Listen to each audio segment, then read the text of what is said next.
Owner's Perspective, hosted by Eagle Land. All things Colorado ranches from the owner's perspective. Well, good morning.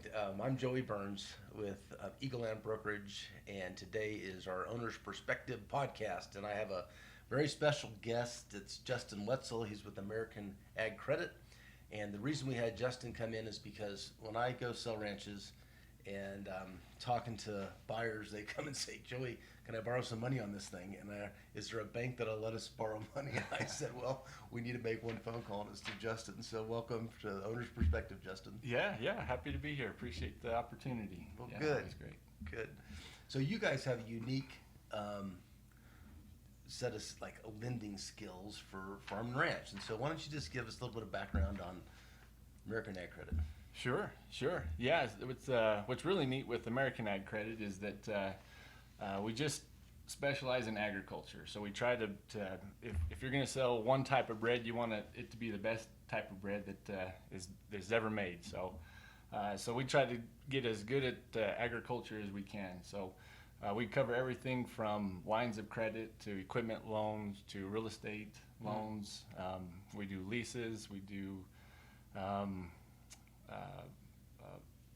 do insurance that you can get crop insurance on your stuff. So pretty much anything that's tied to agriculture or has a rural connection to it, we can finance it. And so it's really neat that we have so many options. Yeah. So you guys it used to be called PCA. Is that right?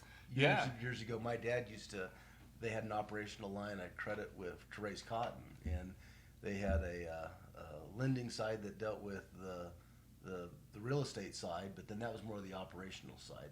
And Yep. so do you deal with that, or is yours mostly the real estate side? So it's both. Oh, yeah. really? Yeah. So back in the days, if you talk to the old timers, they'll tell you, well, I banked with PCA or I banked with Land Bank. Yeah. Because they were separate back then. You'd have to go into one office to talk to somebody about the real estate, and another office to talk to somebody about a line of credit. And probably back in the 80s, I think, is when all that started to get brought together. And so they kind of merged them all together, so you can just go into one office and talk to one person or one place to get it all taken care of. Because it was interesting, because when you talk to some of the folks that worked in the farm credit system, back in the day, there was some animosity between the PCA and the Land Bank. Oh, so yeah. they were kind of competing against each other, and so it's Justin, I have a story. My dad came home one day and he said I went to talk to my banker. And he said I thought it was a bad meeting when I went in and my banker was crying. it's never a good. That's not a good thing. That was a very bad day for him.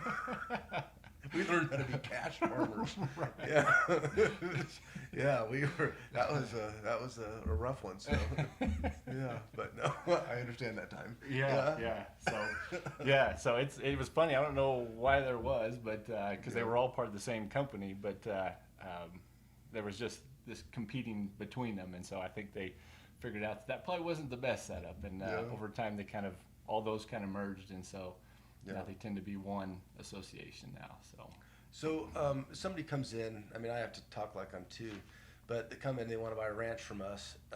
What I've found is that you sit down with a bank and you go to get a conventional loan for a house or something, and they'll talk to you about we get a construction loan and you can get a long-term financing.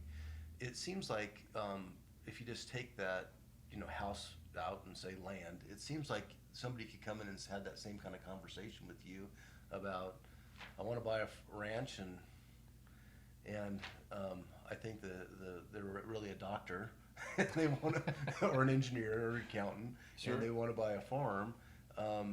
Just walk me through that a little bit. You just have that ability to do multiple types of loans then. Yeah, absolutely. Yeah, I think that's what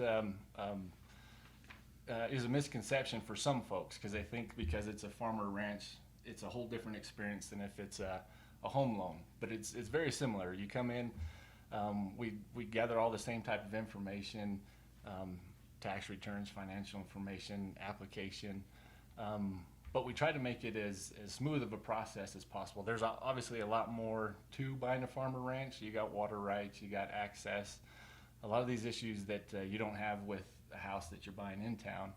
And so we try to simplify that process and handle all that so that the buyer doesn't feel like that they have to have all the answers or know all the things, or even be a farmer or rancher. You know, if, like you said, if a doctor wants to buy a ranch, they don't necessarily have to run cattle on that ranch, as long as it has the opportunity or the potential to ranch. If they ever want to do ranch, if they want to run their own cattle, or even lease it out to a neighboring rancher, we can work with them on those type of situations. So they don't have to be a farmer or rancher for them to get a loan from us. Really, if it's a rural property or if it has the ability to generate ag income, is the main factors that we look at. Well, I think that's a big factor too, the ag income. I don't know what the numbers are today, but I know that when we've looked at buying farms in the past, we've looked at some of the ag production, like the hay ranch or whatever it might have, and if you can historically prove in our country that it produces 3 tons of hay per acre, and we kind of look back and say, you know, it's selling for this, and then take out about half of it for, you know, inputs and harvesting cost, you can actually use that portion of that crop as a potential income stream for even qualifications for the loans, things like that. Yeah, absolutely. Yeah. So if they're buying hay ground, if they're buying farm ground where they've had row crops, corn, and they're planning to do it themselves, or if they're planning to lease it out to a farmer, we can definitely take that other income that they would potentially be generating off of that property, and then roll that into the whole picture of income and expenses when we do our analysis and all. You touched on like the water, and I think sometimes in our country, people don't realize that water is a severable entity. Like you can sell your water in some cases, and so when they're getting a loan, the lending institutions need to like collateralize not just the land, but they have to collateralize the minerals, and they have to collateralize the water, just because you can't have an asset that gets those things sold off, and then it puts you in a situation where those things have to be at least subordinated to a loan. You know, you can't do that. So interesting, just as you get into it and you have to learn through that process, it's a little bit more complex. But I'll tell you, I had a story years ago where I had a guy from Prudhoe Bay come to town, and this is before your time. There's a guy named Jeff Nelp who was the lending officer, and I told this guy, I said, you want to buy this farm, you can buy it. He's like, well, I got this much income, which is a lot, and I can do this. And I said, well, let's go to the bank. I'd make a phone call, so I called. I think I was probably on a big brick phone. And I said, Jeff, I got a guy coming. We're going to go talk to you about getting a loan. And I went in. We kind of visited about the property. And I said, I'm going to go outside and sit down. And you guys do the rest of the stuff you got to talk about. So I did, and came back out. I mean, it's like 15 minutes later. They're laughing, and they come out, shake hands, and he's like, that guy's going to give me the money. And I said, well, if your income proves up and you're not telling him a lie, you know. He says, what else do I need to do? And I said, that's your loan officer. You got to get it appraised. And if it appraises and you haven't lied, you got the money. Yeah. It's kind of that easy. So I kind of found that it's still kind of that way, you know. I mean, as long as people can prove up their income and their debt situation and their credit score is not crazy, you know, there's a way to get a loan. Yeah, no, absolutely. Yeah. Again, I think people just think it's a lot harder process because it's a bigger property. It's got a lot of factors that go into that property that you don't have on a regular house in town. But we try to simplify that process. We got our own in-house appraisal department that handles the water rights on these farm and ranches all the time, and so they're real familiar with the whole process. We're familiar with a lot of these properties will have conservation easements on them, and so sometimes that's something that scares some lenders away because you've got to subordinate the bank's got to subordinate their lien, their deed of trust on that property to that conservation easement, and sometimes they're not willing to do that. But we're familiar with the whole process, so the conservation easement and how it does change the dynamic of the property because it's got some restrictions they put on it. But we've done them enough times, we're comfortable with the whole process, and so properties that come with conservation easements aren't anything that we're afraid of, and so we're don't have any problem doing anything on properties like that. Well, and what our experience has been too is, you know, you get a ranch, and I always say that ranches they're not just bought, they're made, you know, and so a lot of times that means you're buying another piece or you're selling off a piece, and so when you get a loan, a lot of times they encumber the whole ranch, of course, but you got to sell a piece of it off. And what I found is it's always been kind of good because the bank has been pretty easy to deal with as far as like when you sell a piece off, you have to get like a partial release on a loan and things like that. And the bank has always been pretty, workable to do those types of things because they understand the land industry. And so Justin and his group has been just a really good resource for us.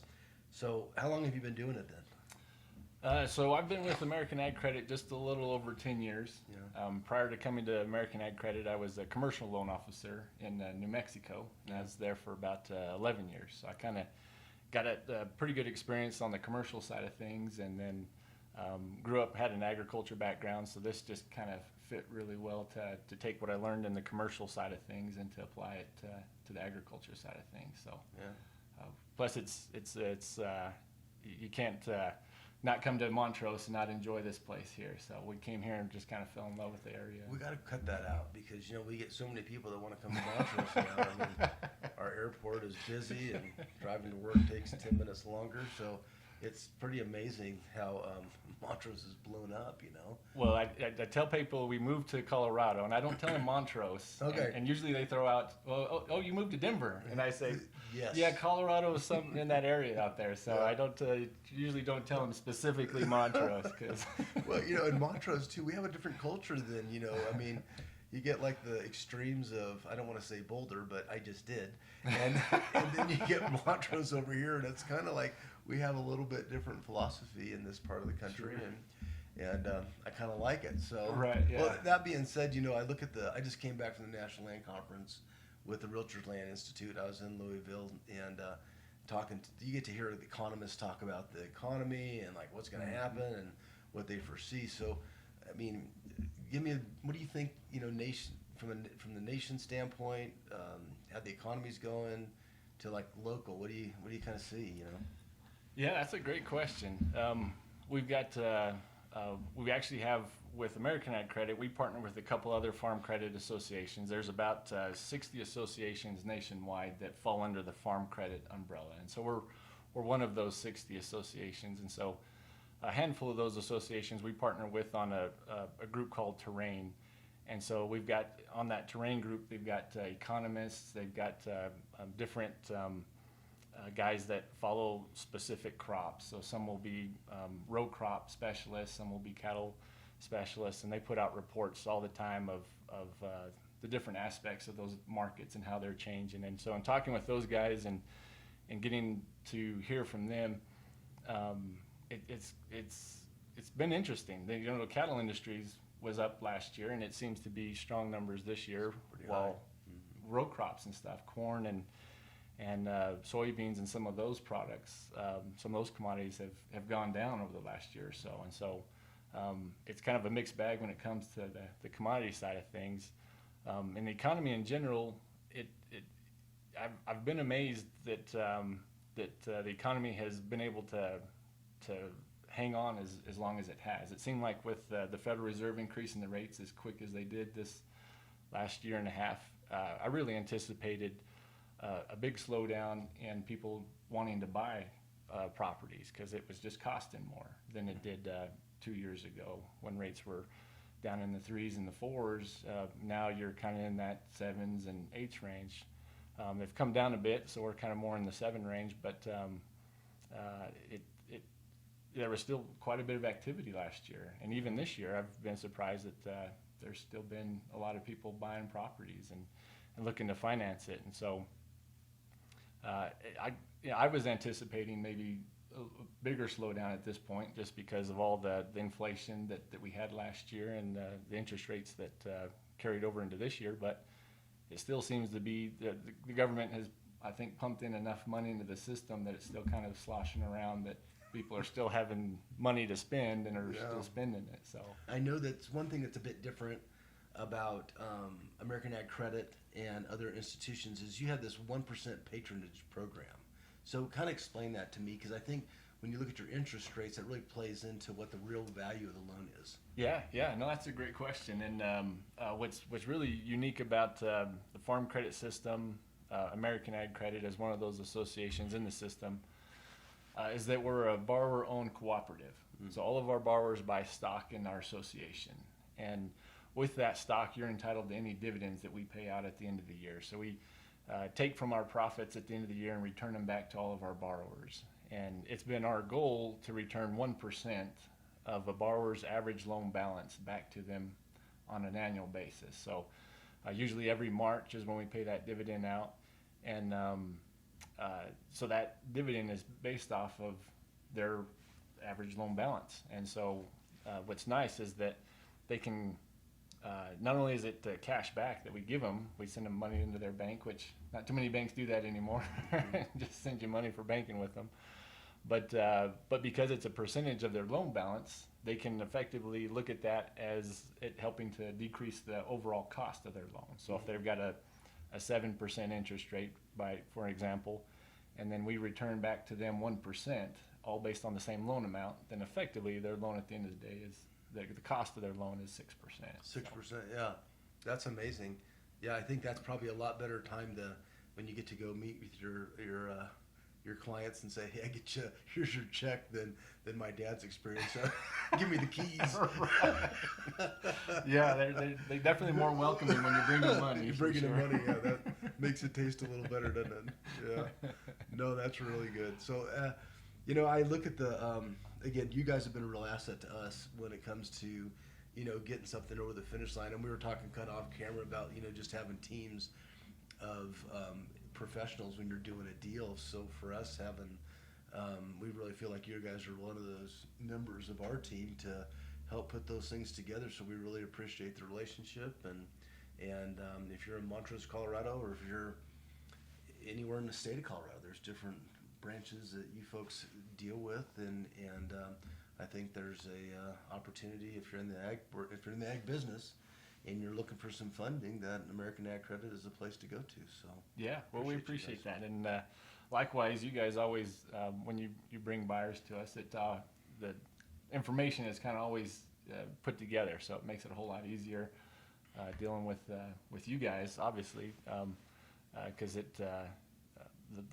package is all put together. There's not you're not having to look and find all the details of everything, the water rights, and if it's got a conservation easement, as we were talking about before, those details are usually always included in the package, which makes it a whole lot easier for us to pick it up and run with it at that point. Oh, we appreciate it. So, well, listen, we just want to thank you for coming and joining us today at The Owner's Perspective. We try to put these things out once or twice a month now, and we love having pros come in. And next week we're going to be starting to we sometimes pitch ranches on our podcast, really in kind of a different way of just like, what's the real nuts and bolts about a ranch? So we're trying to figure out the right name. Maybe we should have a contest.